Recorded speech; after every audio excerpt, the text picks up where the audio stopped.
Hi, welcome to BC study circle. నేను మీ పాదం Sudhakar sir, faculty of geography, Telangana and Andhra Pradesh. Most important, భారతదేశంలో ఉన్నటువంటి మడ అడవులు లేదా మ్యాంగ్రోవ్ అడవులు, ఇది మొత్తం విస్తీర్ణం 4992 చదరపు కిలోమీటర్లు ఉంది. ఈ మడ అడవులు భారతదేశంలో తీరకోస్తా ప్రాంతాలలో లేదా నది ముఖ ద్వారాలలో లేదా డెల్టా ప్రాంతాల్లో విస్తరించున్నవి.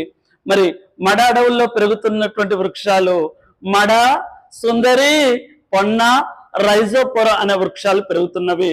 మరి ఏ ప్రాంతాలు విస్తరించున్నాయంటే సుందర్బన్ డెల్టా పశ్చిమ బెంగాల్, బిత్తరకనిక్ ఒడిస్సా, కొరింగా కాకినాడ ఆంధ్రప్రదేశ్, మరియు పిచ్చవరం లేదా పిచ్చాపురం తమిళనాడు, వెంబనాడు కేరళ మరియు కొండాపూర్ కర్ణాటక.